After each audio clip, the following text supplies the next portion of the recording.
Hey everybody, welcome back to Omens. I'm your host Ryan, AM air pronouns, and today we're talking about the Queen of Wands. It's the beginning of August.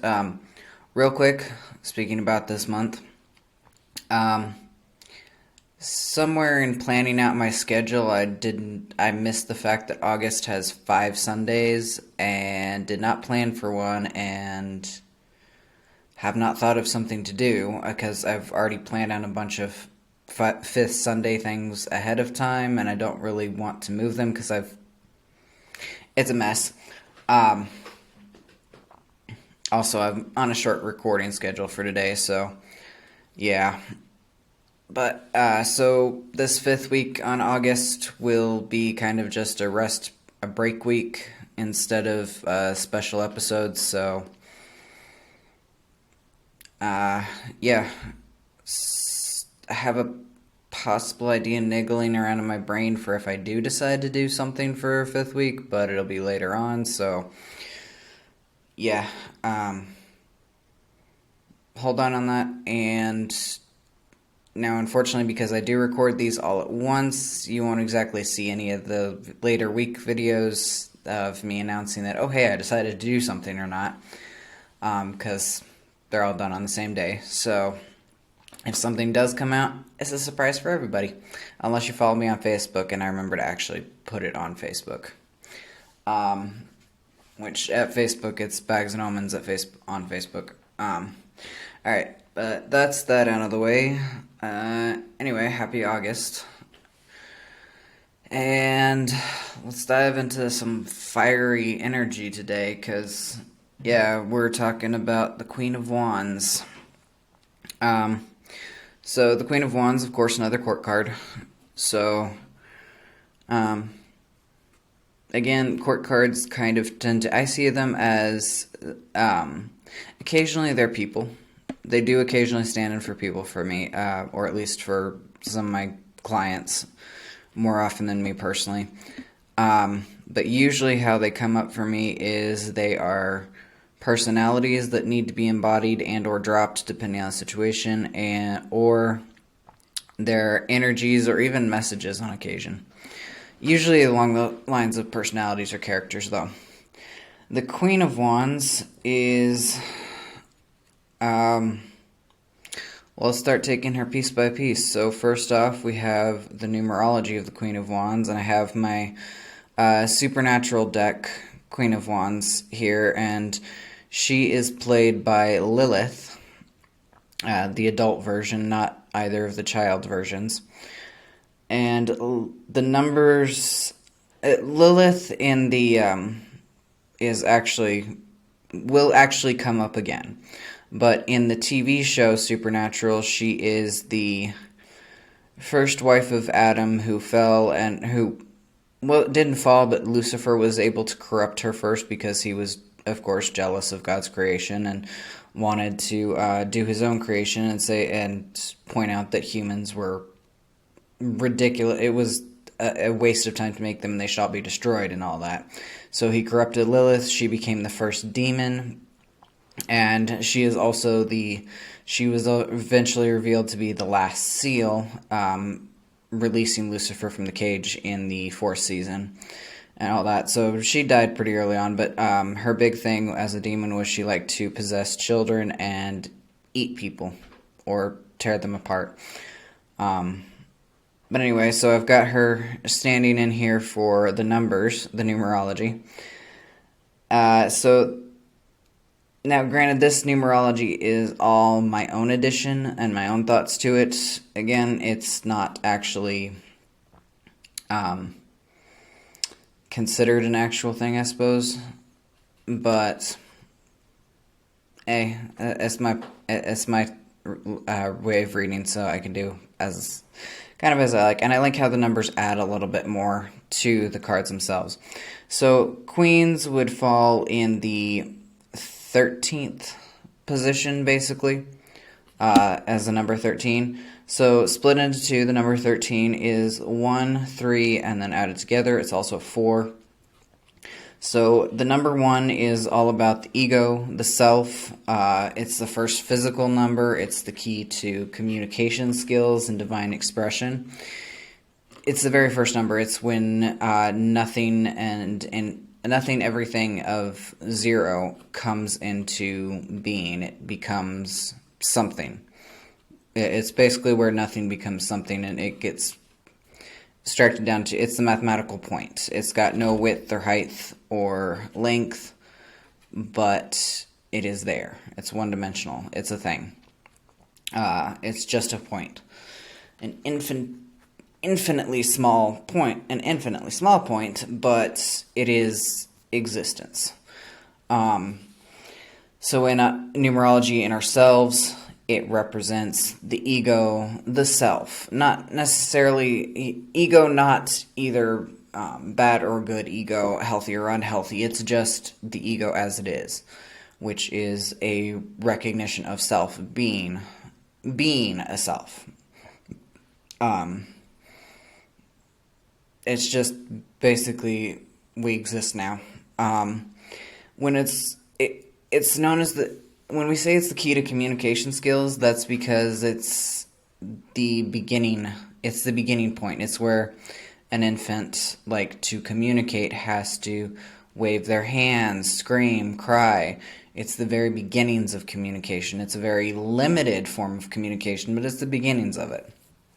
And its communication done physically through body language, pretty much, because it is a physical number as well. Divine expression, where that comes in, is a little bit from Kabbalah, which has to do with the fact that the number 1, or the Sephra Keter, the crown, is right when divinity, or God, as they know it, comes out of the all-permeating divine essence, and brings itself down into being. Instead of just kind of existing, it's now come into being. And I know that sounds like I'm being what is it? I forget the word for some reason. I think it starts with an R, but it's not the word that's popping in my brain. I know that. Or maybe it is in its original sense. It sounds repetitive. We'll go with repetitive. It sounds like I'm saying the same thing twice, but in Kabbalah, God is everything type deal. Think pantheism, as in God exists in everything and is everything, and just kind of is the fifth element of paganism, like aether. It's just everywhere, and when it starts to manifest in, say, the Kabbalistic tree of life, or into actual kind of, when it starts on its journey down into physical form, it first has to come into being. And that's where the number 1 comes in. That's why it's number 1 is divine expression, because it's this is where all of this becomes centered, and all of the wavy stuff comes down into a point, into an actual existence. So that's the number 1. It starts getting more interesting from there, and I've started incorporating that Kabbalistic understanding of the numbers, or of the Sephirot, into my understanding of numerology, because they they coexist very well, and they make sense together. So that's number 1. The number 3, the second part of this 13, is the first mind, or the first mental number. It's the gateway to the conscious mind, rationality, memory, and the left brain. I had to look at what the hell I wrote over there. So it's the first mind number. So this is where, instead of we're no longer communicating bodily, we're actually starting to, with just body language, we're also starting to actually think in words, and be able to say, say an infant starting to say some short words, or even just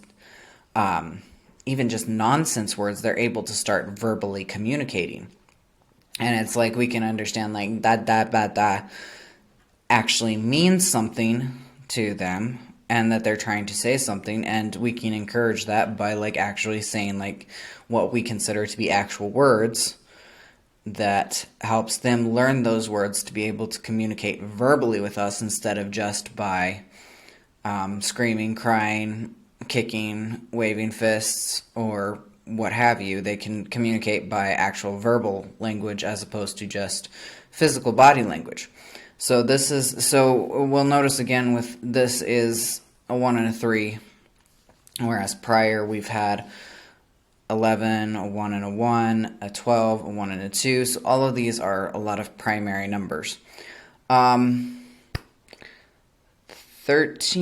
in itself, actually, there's a bit on that. 13 is, I've heard it described as the goddess number, actually. I think, yeah, because 26 is Lilith's number, is Black Moon Lilith's number, funnily enough, which is a double of 13, which I've heard described as the goddess number. Haven't gotten that deep into numerology personally yet because I'm still like learning the primary numbers as they are and starting to put them together. But if we think about this as we take the 1 and the 3 together as a 13, if we just go from the 1 and the 3, it's the beginning structure of both verbal and body language. It's mental and physical. There's no 2 here, so it's not really all that spiritual. However, it does get spiritual because 1 and 3 equal 4. No, it doesn't. 4 is a physical number. Scratch that. Okay, so the number 4 is the center of the physical plane or the doing plane. It's the key to orderliness, practicality, and organizing. It's a square basis of all practical construction, containment, regular. Okay, so basically 1 plus 3. So we've got 1, which is a physical number. It's the ego, the self. It's self-contained. It's the person, this being, the self coming into being. 3 is the first mind number. The first place where the self starts to communicate with others outside and starts to recognize those outside of itself type deal. It's like where we start with 1, 2 is when 1 decides to look at itself, 3 is understanding that 2 is not itself. So 3 is the beginning of being able to understand and differentiate, that a point where babies can or babies or young children can realize, start doing that thing. So when we play like peekaboo, the reason they find it so fascinating is because they don't have that, whatever part of the brain it is that recognizes that just because you can't see something doesn't mean it's not there. So if they can't see your face when you're playing peekaboo, they're like, you're gone. Your face is gone. So then you like surprise them like, hey, I'm here again. And that's why they're like, oh my God, you're there again. And the reason we do it with like our hands and stuff is because then it's easier for them to start learning that, hey, just because my hands are covering my face doesn't mean I'm not there. I'm still here. And that's probably doing weird things with my mic to be trying to play peekaboo with my in front of me right now. But that's helping them figure things out. So the 3 is that sort of understanding that, oh, hey, just because I don't see it doesn't mean it's not there. Doesn't mean they're gone or forgetting them. That's beginning of the brain. And then those two coming together equal the 4, which is stability, practicality, the second physical number. So again, we're still in that physical realm. We're still very focused on the physical sense of being. We're not really all that interested in the spirit right now. Like there's like pretty much no spirituality in the Queen of Wands all that much, which is interesting because as the Queen of Wands, she represents the Queen of the soul, but she's very physical focused if we're going strictly by numbers here. And the 4 is where we start expanding our physical from our being to our home, or basically, our home, basically the immediate area surrounding us, our immediate surroundings and structure. Getting to know, it's where the toddlers are crawling around and exploring everything because they're like, this is my area, this is where I live, so I need to know it type deal. It's stable and practical. So with our numbers here, 1, 3, and 4, we've got a lot of primary physical and a little bit, and that mental understanding, beginning of understanding coming through. So just number-wise, our Queen of Wands is a very physical being. Any mentality so far has to do with how it relates to the physical self and immediate surroundings. It's like the Queen of Wands is a very physical being, just based solely on the numbers right here. And then again, we have the number 13, and I'm going to look that up real fast. Okay, so from what I can find about it being a goddess number, numerologically, for the number 13, most numbers that are not master numbers, quote unquote, are usually, you break them down like I just did into their separate numbers, and then add those all together to see what their final outcome singular number is. The number 13 itself, it does have some significance as a goddess number, just through seems to be a little bit more of the new agey, quote, shamanic, unquote, practices. Mathematically, it's a prime number. This part is interesting. I'm getting this from shamanicastrology.com. There are 5 Venus cycles that occur every 8 years, and in that 8 years, Venus goes around the sun 13 times. This links to the Fibonacci sequence because 8 plus 5 equals 13. And then, of course, because Friday the 13th is a celebration of the goddess. In this one conflates a little bit different traditions. The ancient Celtic and Norse peoples, it's a lucky number, and on Friday the 13th they took time to celebrate the goddess because Friday is named after Freya, the Norse name for Venus, and 13 is her sacred number. 13, I believe, is the sacred number of Venus. Probably has to do with those cycles of the planet Venus. I'm polytheist, so I don't like conflations of, oh, this goddess is the same as that goddess is the same as that goddess, and they're all part of... I'm not one for the whole, this is just this same deity in another language and shit. It's like they're all different, separate ones for me. But anyway, so 13, if you're interested in that, look it up as a goddess number, and you have to look up specifically goddess number 13 to get any of that. Alright, but anyway, we spent enough time on that, so moving on.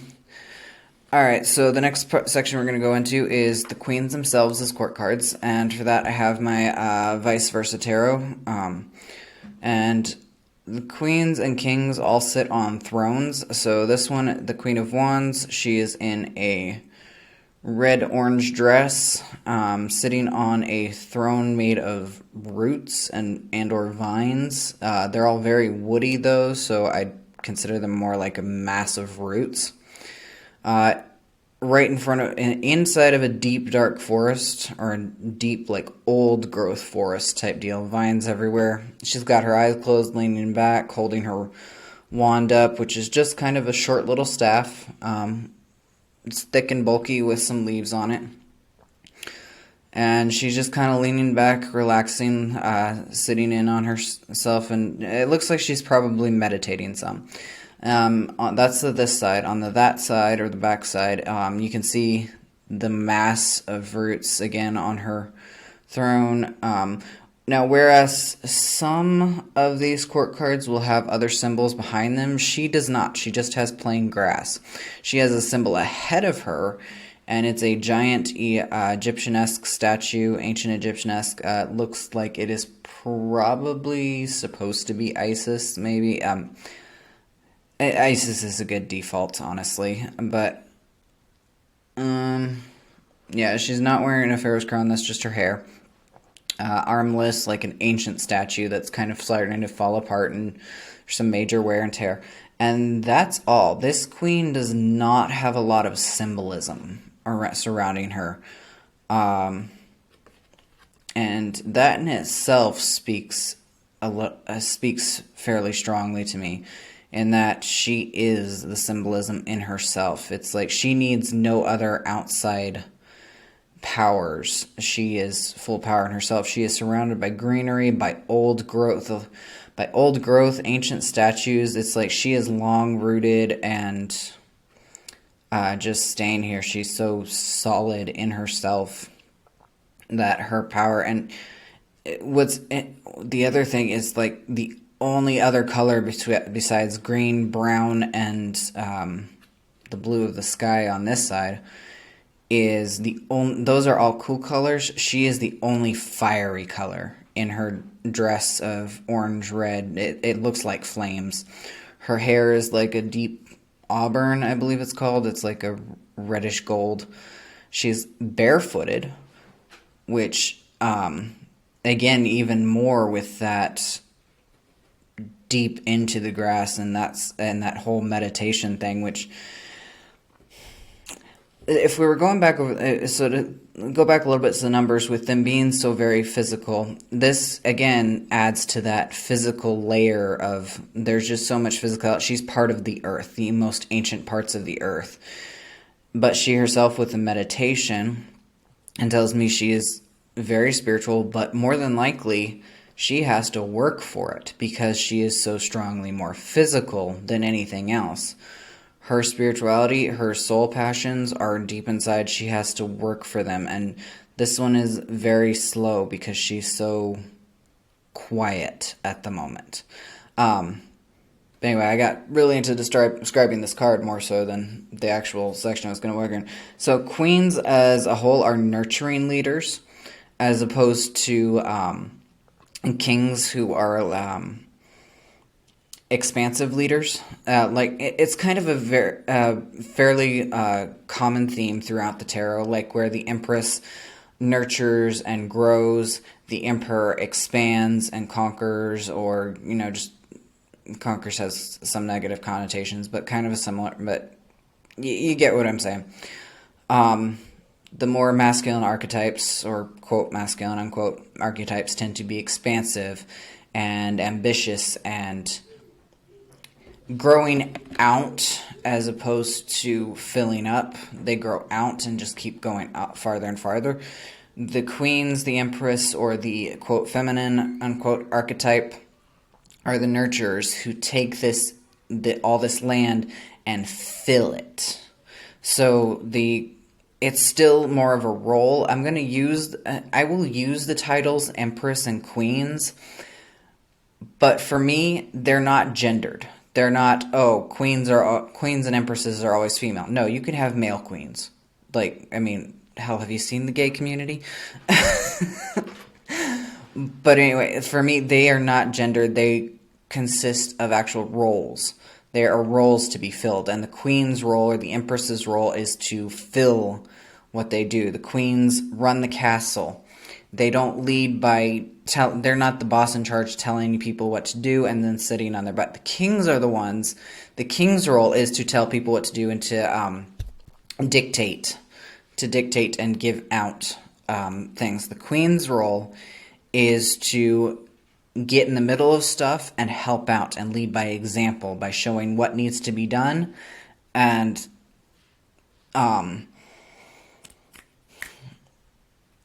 showing them what needs to be done, and then hey, can you help with this? Or oh, hey, they will designate duties to a degree, but only if they have a tendency more. Queens have a tendency more to, oh, hey, I need you to do this, and do you know how to do it? Oh, if you don't, okay, well, I'll show you. I'll help you the first few times and whatnot. The kings will be well, then find someone to show you.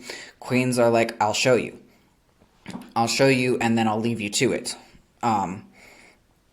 And that thing. A little bit, the whole thing of them being titles that are roles to be filled that are non-gender specific, I actually first ran across this in it's a quartet series. It's a book series. I don't think it's quite young adult. It might be young adult, but it might be a little bit lower. It's the first book. I think the series is named after first book is called Talking to Dragons. And if all you do is read that first book, you'll get exactly what I'm saying. So Talking to Dragons is about a princess who decides she does not want to marry, so she runs away, and she can't get a dragon to capture her, no matter how hard she tries. So she decides, okay, well, I'm just going to take matters into my own hands. I'm going to run away and I'm going to insist on being a dragon's princess. So she does. And in the Draconic Society, in that series, dragons have roles of kings and queens, but they are non-gender specific. They are titles that have a specific set of duties, and they can be filled by anyone, regardless of gender or age or sex or whatever, or status, or, well, I guess marital status or something, or any sort of status, basically. And she's very confused, of course, at first, but I think that author does a pretty good idea of explaining it, and I like that so much because it makes so much freaking sense to me. That's also how I apply it to the tarot, is these are not gender-specific roles. We have just long time over centuries, just as humans have made these fairly gender-specific, so of course it can be hard to break down to that. I still have hard times. I still can't not default. My first brain thought is if somebody says queen, my first default is a female, obviously, but for me, they are not gender specific. So even when I talk about this being the queen, it's not necessarily female. So the queens, like I said, they don't tend to be boisterous or take charge types. They tend to be a little bit more somber, a little bit more down. Well, I don't want to say quite somber, because if we think of, like, say, gay queens, they're not somber, honey. And they're not. But you'll notice they're not, no matter how flaming they are, as with any other sort of queen, they're not the, I'm going to go start climbing this rock wall just because I can. They're not the, oh my gosh, let's go out and do that. They're not the adrenaline-filled, boisterous, let's go out and do shit. They might be kind of loud in and of themselves, but they're more grounded, a little bit more down to earth, because they're queens. Queens are slightly more grounded, more rooted in. Pun intended. And this queen, of course, is very rooted in. Queens are very sure in their power of them, for themselves. They don't care about what anybody else thinks about their power, or what anybody else decides to tell them about their power. They know their power deep-seated inside. Like, she is here in this old growth, and she is just so rooted down. She's in her bare feet. That just tells you she's rooting down. She's earthing or grounding herself deep into this, and she's been here often enough and long enough that this comes natural for her. Or even if it's something new that she's working on, she's getting deep. You can see this in her face. I'm holding this as close as I can without it deciding to blur. But yeah, if you can look at this, and it's like she is just deep in herself. She is stoic, and you wouldn't necessarily usually think of this of this in a wand, because they're all fire and passion and whatnot, but this queen, her passion is internal. Most queens' powers tend to be more internal focused than external focused. And they're very, I love this frickin' card. She is so damn strong. Like, just that power and all that it's all very contained. You can see the fierceness, the power, and the fire contained within, but only contained as much as it needs to be. So, yeah. Anyway, I should stop harping on this card as much as I freaking love it. We gotta keep moving, and we're already like 30 minutes in and only 2 in, and we got a bunch more to cover. So, the next part of this is the astrology. It's split into two, celestial astrology and traditional astrology. So in the celestial deck, the queens are the fixed elements. So, of course, here in the Queen of Wands is the fixed fire sign of Leo. And we've got a queen sitting on her throne, kind of sideways, grabbing onto her wand with it. Okay, it looked like both hands, but it's only one hand. Up near the top, she's kind of holding on to it for strength almost. She's kind of leaning on it while also leaning back on her chair, her throne. She looks a little bit more slumped. She's got a lion at her feet. There's a red triangle for the alchemical symbol of fire right above, floating above the lion. There's a lot of wind. There's the symbol for the sun and Leo, because Leo is ruled by the sun. And it, like I said, is a fixed fire sign. So, as a fixed fire sign, and I have to say, I kind of agree with this a little bit more than the traditional astrology, and we'll get into that a little bit later, but fixed fire is Leos are commanding and regal, loyal, loving, confident, creative, warm, generous, strength, heart-led, inner conviction are all the, I write all those down to just kind of give myself sentence prompts, and I still end up just reading them as is, keywords. But anyway, so, and this is actually kind of appropriate for this month, because next week for y'all, we'll be talking about the astrological sign of Leo, so stay tuned. But Leos are the heart of the zodiac, if you will. They've been described as the heart of the zodiac. They're very heart-led. They're in their hearts. They're fiery and passionate, and they're full of themselves in both good and bad ways. It can be good, it can be bad. They do have the tendency to get arrogant and narcissistic to a degree. I don't know if you'll ever find a fully narcissistic Leo, because they are so loving, but they can come across that way, like, gods, would you pay attention to somebody else for once? Would you listen to what I have to say? They tend to get very caught up in themselves. And they are also Leos are fixed signs, so they're very structured, set in their ways. They don't like change unless they initiate it, and they have to be the ones doing it, because fixed signs be like that. They tend to come across as a little bit more regal, because, lions, king of the beasts, even though tigers are bigger and also actually live in the jungle, unlike lions who live in the Sahara, but whatever. They're also commanding, they're confident and creative, they're just heart-led. So this works very well with a queen, where it's a little bit more structured, a little bit more set down, more like, I know what I want, and I know what I'm doing, and I know where I am, and I'm in command. It's very regal. The sun, of course, the heart of the solar system, shining bright everywhere, illuminating everything. It's just that strong, steady fire with Leo. Now, in traditional astrology, and I have my Gilded Tarot here for that, which is of course, again, the queen standing by a pillar, a giant pillar that's got a flame on top, holding her wand, and she's dressed a little bit more medievally. She's got full coverage on everywhere: hair, body, head, body, arms, feet. She is not uncovered at all. Only her face and hands are seeable.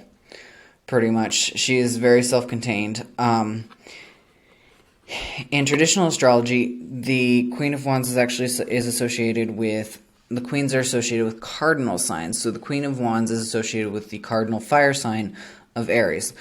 Specifically, though, the last 10 degrees of the previous sign of Pisces, leading into the first 20 degrees of Aries. The court cards bring the energies of the previous signs into their signs, and then they don't finish out their own signs. Those get finished by the next court card. So the Queen of Wands is water and fire, or water brought into fire in this case. So, or water, fire, mature. So Pisces is very... You can go back to the Pisces episode. I've done an episode on Pisces to tell a little bit about them. They tend to be a little bit more dreamlike. They're able to change they're very adaptable, and they're pretty dreamy. They don't really they're not very in their bodies. That's one of the challenges for them, is to get into their bodies. They're happier in their heads, in their imagination, in their emotion, in their hearts, in their imagination, in their hearts. They're happier being just kind of go with the flow, and things being a little bit more easy. So the Queen of Wands is bringing some of that energy into the dynamic cardinal sign of Aries, which is go-getter, headstrong, is confident and self-assured, just wants to charge ahead and do stuff. And this is why I don't quite agree with this. It's like I'd agree a bit more with Leo for the Queen of Wands as being a little bit more grounded, steady, strong, a little bit more self-contained as opposed to headstrong going. But this mixture of Pisces and Aries does give a little bit more maturity. It's that dreamlike quality, that 3, almost, well, not quite a 3. It's that little bit of spirituality brought into a very physical, fiery sign, calming it down, banking it down a little bit. This is the card of the warrior queen. The cardinal sign of Aries is very much the warrior type, but that water from Pisces kind of grounds it down a little bit and makes it a little bit more mature. Mixing together, these two signs work very well. They complement each other. Pisces slows Aries down a little bit. Aries pushes Pisces into actually doing, I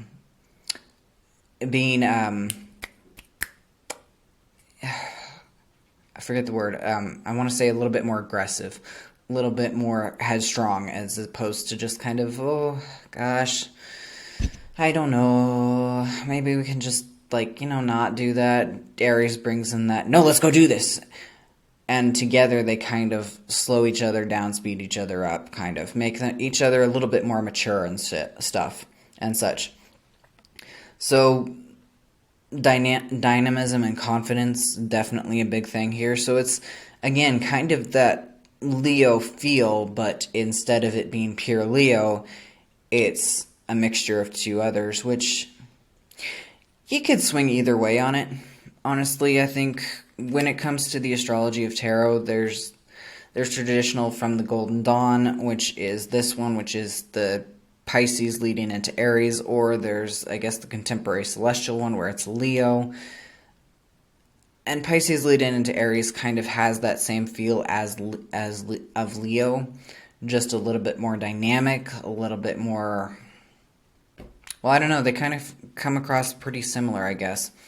So either or. I mean, I do like how in the traditional astrology it gives it a little bit more flavor than saying, oh, it's just this one. Well, no, it's actually two in this case. It's a mixture of mostly this with a little bit of this, and blending them together and giving it a bit more nuance than saying like, oh, they're just this sun sign that's just like this, blah, blah, blah, blah. Here's a list of keywords. No, you've got to take two lists of keywords and you've got to pull from both. So,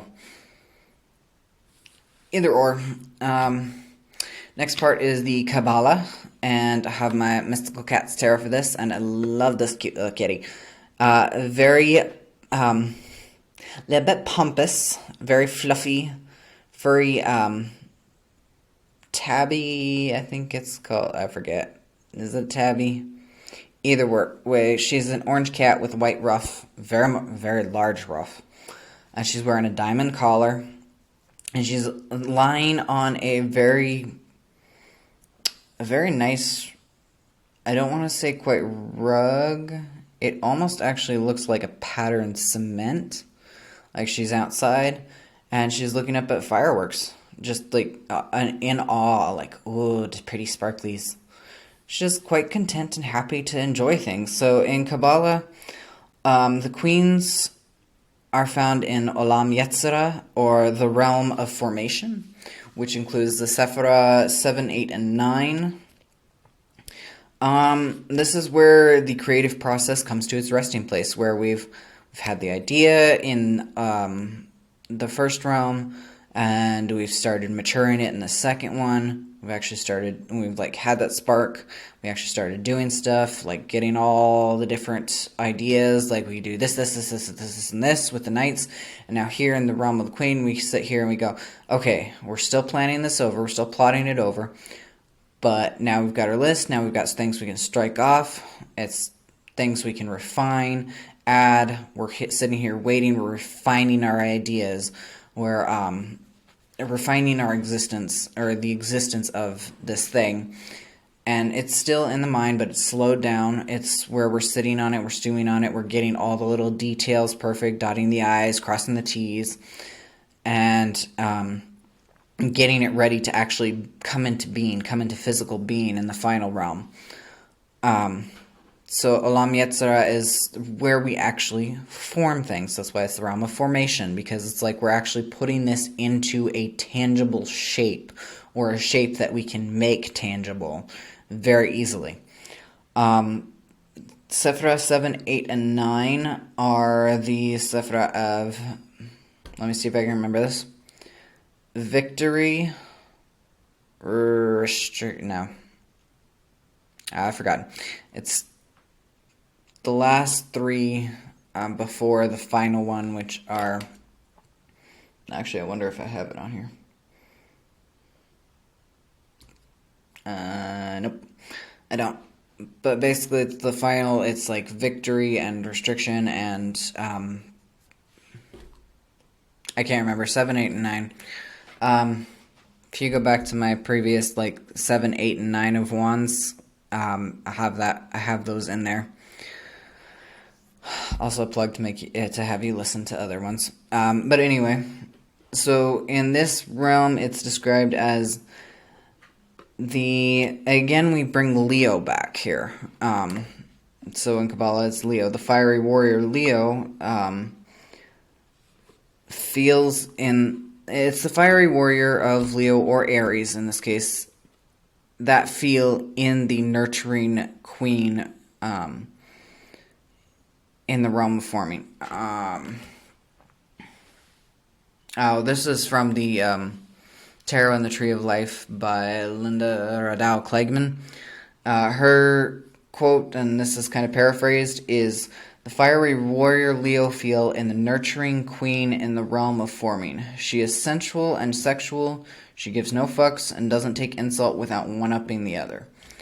So this Queen of Wands, again, we have that Leo. So Leo is a bit more common than Pisces into Aries mix. So that fiery warrior of Leo, that I wouldn't call Leo a warrior, honestly.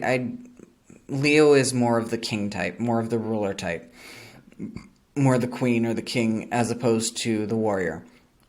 And very strong, structured, a little bit more stuck in the ways, as opposed to let's go out and conquer, or let's go out and do whatever. This fire is more contained.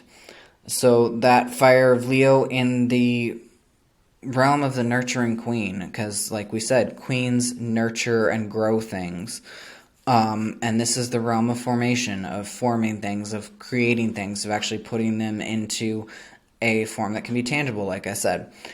And so this all together creates a queen that is very self-assured and strong. As we can see, this cat is very in her own. Sensual and sexual, fuck if I know. I mean, most likely this is a fiery queen, so fire, passion, yay. So very, and we've even got here, this cat is this is pattern cement. I mean, it might be upholstery, but I'm leaning towards cement just because of kind of the way it looks, and can't really see it very well on here, but I'm leaning a little bit more towards cement, or clay, even.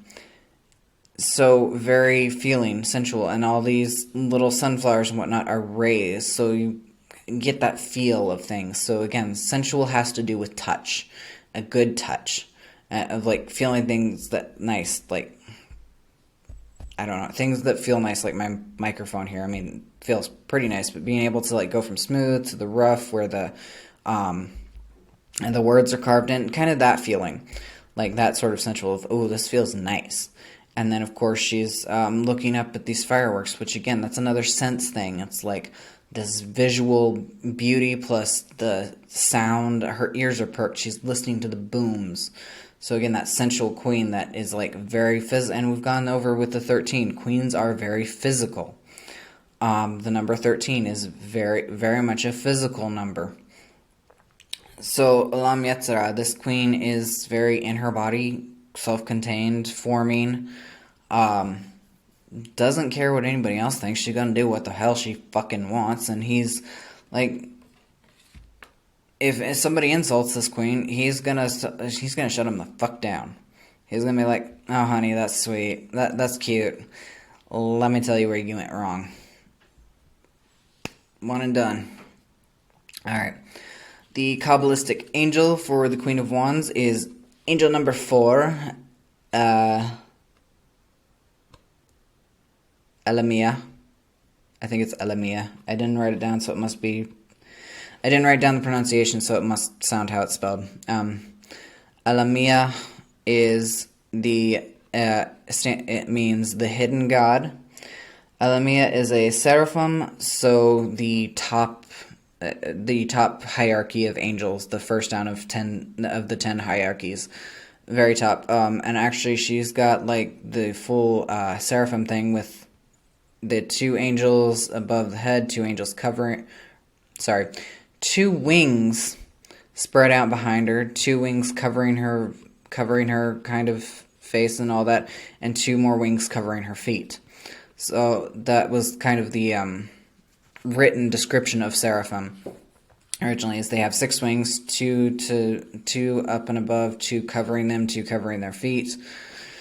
Can't remember the exact quote, but yeah, and they constantly praise God. They're the highest. They're the highest angels of the high, basically. Elamia is their psalm is 6:5, and Elamia guards against mental troubles. So if you got like problems you're just stewing over in your head, mental troubles, that covers a wide range of stuff, from probably maybe not fully mental illness itself, but at least troubles like, God, what am I going to do when you're stressing out about stuff, you're anxious about something, paranoid, yada yada yada, on and on and on. That's where Elamia comes in. So guards against mental troubles, bleh. Helps identify traitors, which is an interesting power to have, and is divine power in and of itself, I guess. Brings divine power, maybe. It just says Elamia is divine power. So those born under Elamia will be industrious, successful, like to travel. So very hardworking, but also they love to move around and go different places. The Elamia is the soul guardian for those born 1 to 1:20 a.m. The physical guardian for those born April 4th to 8th. The moral guardian for those born January 5th, March 23rd, June 31st, August 14th, and October 25th. So Elamia, very kind of nice. I guess I don't have a lot to say on them, but hey, that's sometimes how the dice roll. Alright, so I said we'd be bringing back Lilith. Well, that is because in my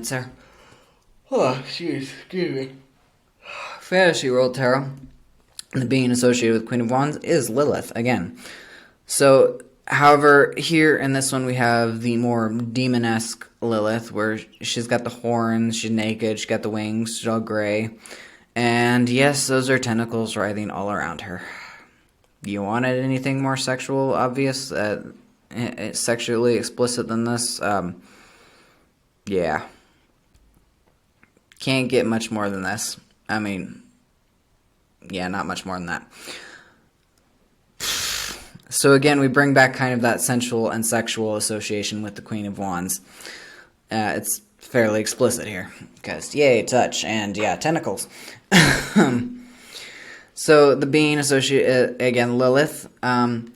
Lilith's story has interesting roots to trace. I didn't dive too deep. I've heard a few different versions of her story before, and I went looking up some specific ones which were very interesting. I can't remember.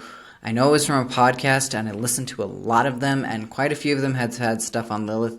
I do not remember which one it was originally that I found that had the story of Adam's 3 wives. So we've all heard the story of Lilith being the first wife of Adam, Eve being the second. Lilith didn't want to be subordinate to Adam, so she ran away or got kicked down or whatever, and then Eve was created to be a submissive wife for Adam. So, you know, it might have actually been the Stuff You Should Know podcast that I learned about the three. No. I'm not sure which one I was listening to. But anyway, so Lilith as a demon, as a, like, actual myth, as a, archaeological, perhaps, reconstruction of where she came from, like, just physical realm type, corporeal realm type deal, earthly realm, possibly originated from an earlier class of female demons known as the Lilu or Lilitu, who were demons from ancient Mesopotamia, or were demons from different regions in Mesopotamia. A few different ones, I didn't write them down. Or from Lamastu, who was the daughter of sky god Anu, who was Lamastu, daughter of sky god Anu, and that's all I frickin' wrote down, because of course I was going to remember this a week later. I'm so disappointed in myself. But anyway, oh yeah, so Lamastu was the daughter of the sky god Anu, was known to be, like, basically completely evil. I believe she would, Lamastu. That is not that. Lamastu.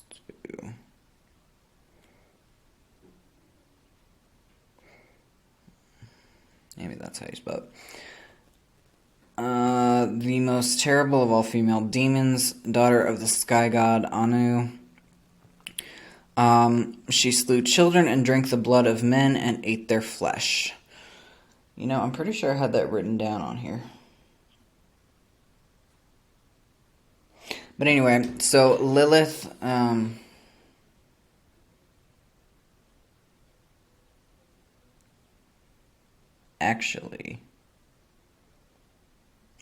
Actually, I did write this down. Alright, so basically what Lamastu would do was she was a demon or an evil god, because she was the daughter of a god, who would steal birthing babies.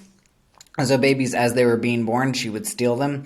And, okay, I probably should have already put this. This is going to get a little bit graphic in detail, so skip ahead about, I'd say probably about 10, 20 seconds, maybe. If you can't deal with, I'm not going to get too graphic, but yeah. So, Lamastu would steal birthing babies to suck out their blood and bone marrow, so, yeah. And also, so babies as they were being born, I keep losing this, and she would gnaw on their bones, cause pregnant people to miscarry, and eat men's bones and flesh. So she liked bones and flesh, pretty much. Alright. So, that was Lamastu, if you're looking for a place to skip, and I forgot to look at how many seconds. I keep doing that, but yeah. So, that was another possible origin. So, Lilith, as we most commonly know her, comes from the Talmud, or Talmud. I think it's Talmud. That's how I pronounce it. So the one of the Judaic holy books, or secondary holy books, maybe. So they speak of Lilith, or Lilitu, as a demon who collects sleeping men's sperm, aka a succubus. So we've talked about succubus in the episode The Lovers, because the being on this card was succubus, so go for that for the whole succubus story if you're interested. So basically they speak of Lilith as a demon who was a succubus. So now that's the Talmud. To get really into, so that's another possibility of she was either Lilith or Lilitu. And that demon just liked to steal either children or was a succubus or ate people in general. So now how we know Lilith more commonly today is as the first wife of Adam. So this comes from Judaism, of course, because this is where she originated pretty much. And it's due in part to the fact that there are two creation stories in Genesis, chapters 1 and 2. So the first creation story is, of course, the first chapter. It's the verse is something along the lines of, "Then God created man and woman, male and female. He created them." And then in the next chapter, it reads that God created Adam. And then after he named all the animals, he decided that Adam needed a helpmate, so he put him to sleep, took a rib from his body, and created Eve. Now, and this isn't something most people think of as two creation stories. They just think of it as like maybe one repeated, and it's like the very first one is kind of like an overview, because this is how I used to think of it, is like the first one was kind of like an overview of he's created all these, and then the second one is we're getting into more detail. But if you really think about it, timeline-wise, it doesn't make much sense, because it's the first 7 days of creation, and on the sixth day, I think it was, maybe the fifth. Either way, one of the later days. Okay, first was dark and light, second was the earth and the sky, third was all those in the ocean, fourth was birds and animals, animals was fifth, sixth day. So on the sixth day of creation, God created people, and it's like God created mankind, male and female, he created them in his own image. And it's like, that right there, male and female. So, 2. And then on seventh day, he rested. Well, okay, great, but in the very next chapter, it states that he created Adam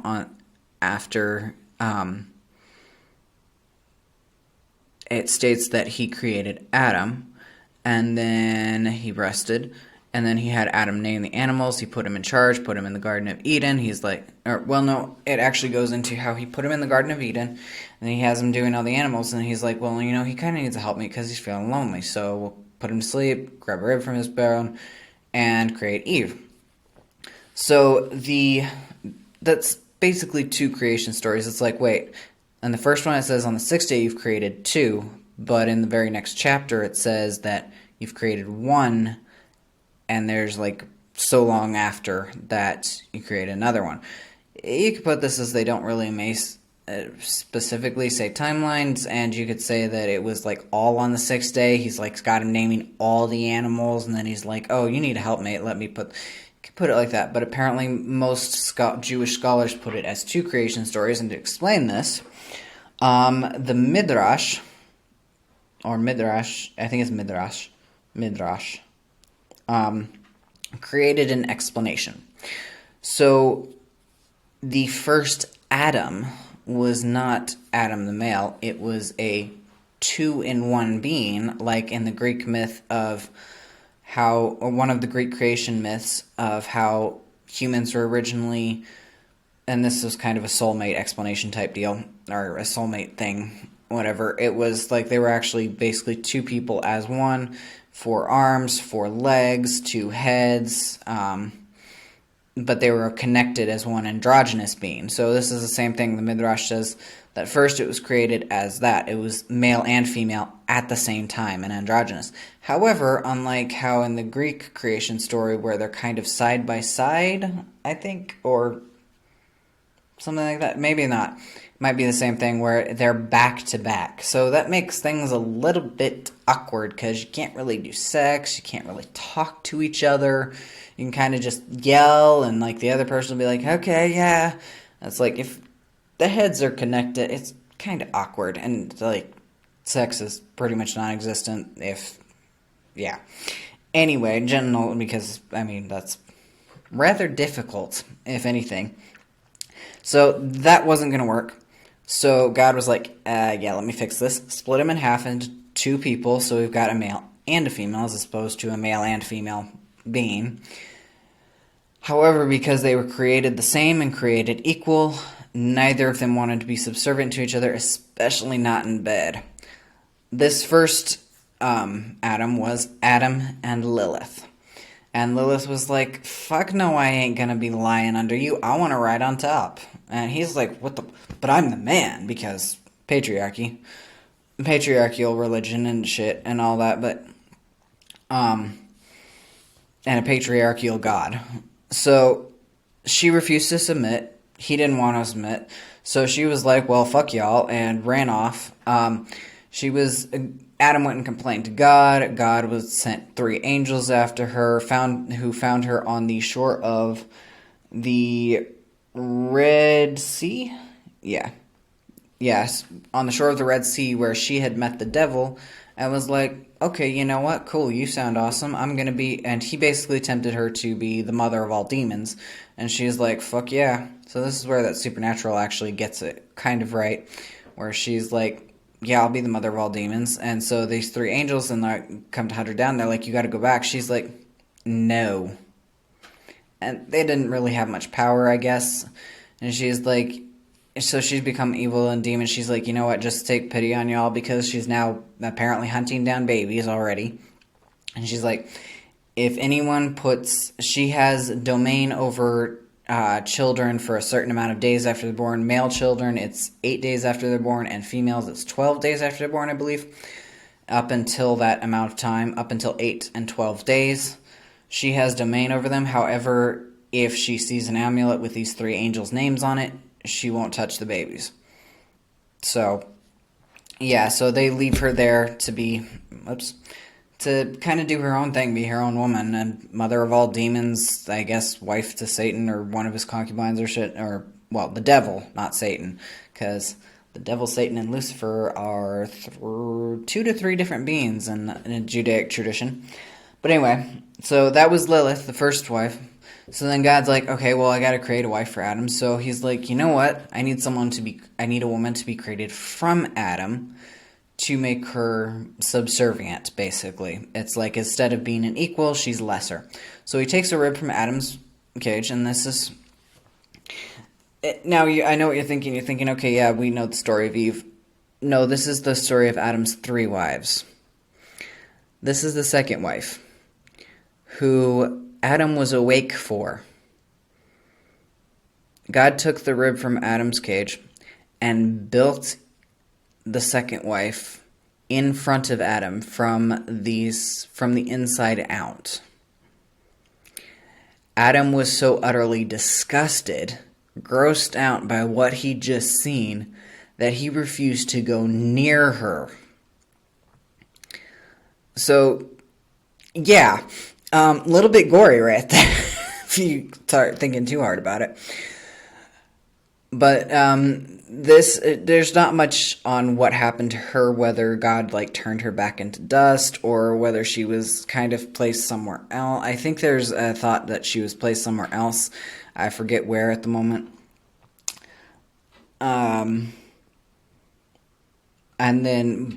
So that's why that was created as an explanation as for why God had to put Adam to sleep to create Eve.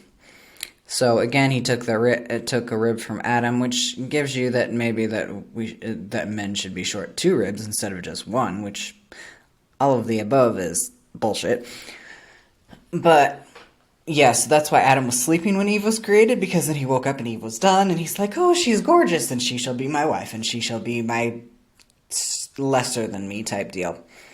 So yeah, that is the story of Adam's 3 wives, not just 2. But anyway, who we're focused on here is Lilith. For that is the most important part, because the Queen of Wands, Lilith, as I'm not going to be subservient, I'm your fucking equal. We were literally created together, back to back, and so Lilith represents kind of I want to be the equal in a partnership, or I'm not going to fucking deal with this.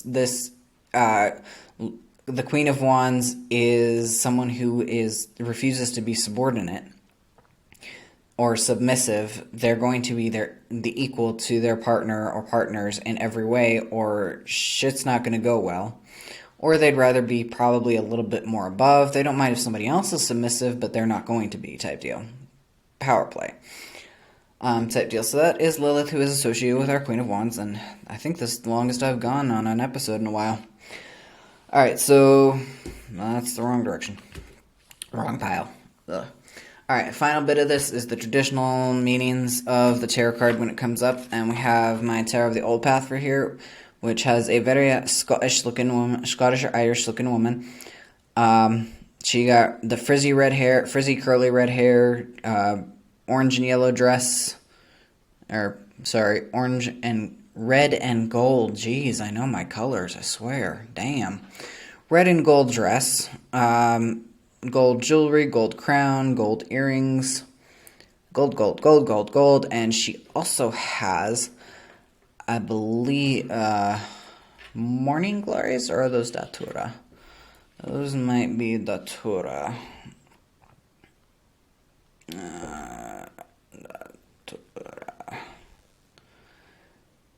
Yes, those are datura flowers on her crown, and kind of vined around behind her. She's holding a birch rod.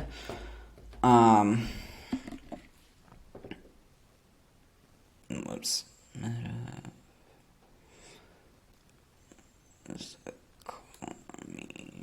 Because I should look this up, because I want to look this up.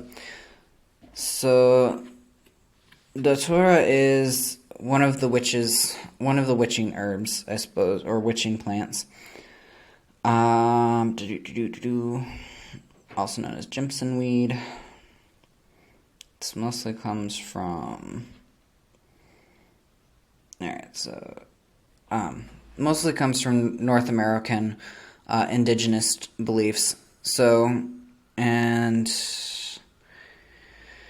Datura is toxic, by the way, so don't eat it or drink it unless you know what the fuck you're doing, which preferably I'm just going to say don't do it because I don't know what the fuck I'm doing with it, so yeah. Datura is used generally to create and break hexes, to protect from evil, and even as a sleep and dream aid. It's one of the witching herbs, part of the poison path, so that associates, and even in the traditional RWS deck, the Queen of Wands has a black cat, again another symbol of a witch, so the Queen of Wands is associated with witches very strongly, which makes sense, because if she's associated also with Lilith, it's witches were those who did not want to submit, to be subversive, and to be treated as less than by those in power, quote.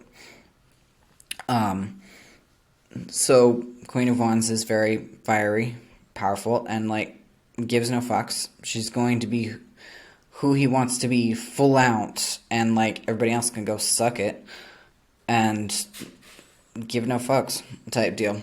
So, traditionally, some keywords associated with Queen of Wands in the upright is funny, warm, grounded, calm, friendly, welcoming, humorous, energetic, confident, and boss bitch, which kind of sums up the Queen of Wands very well. Boss bitch, yeah, she's warm, funny, and charismatic and kind and loving, but she takes no shit. Do no harm but take no shit would probably be this woman's motto, or this queen's motto, sorry. Do no harm, take no shit. There is a song I recently learned of by Kim Bookbinder, and it's B-O-E-K binder. Actually, it's not bookbinder like in B-O-O-K, it's B-O-E-K. And it's called HBIC. It's Head Bitch in Charge. That is this queen's anthem. I recommend Kim Bookbinder, Kim Bookbinder in general, because I just found her music and I love it.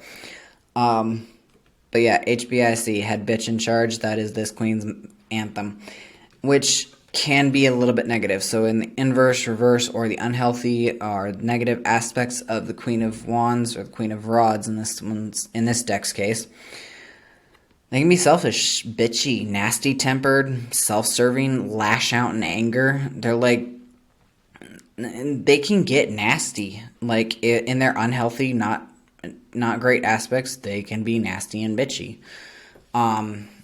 So that's kind of the inverse of this card, is just somebody who's like a real bitch, and they might even call themselves that. It's like, yeah, I know I'm a bitch. It's like, yeah, you're also an asshole type deal. Alright, so, and this is longest I've gone in a while, but damn, that is the Queen of Wands. She deserves some time, seriously, though.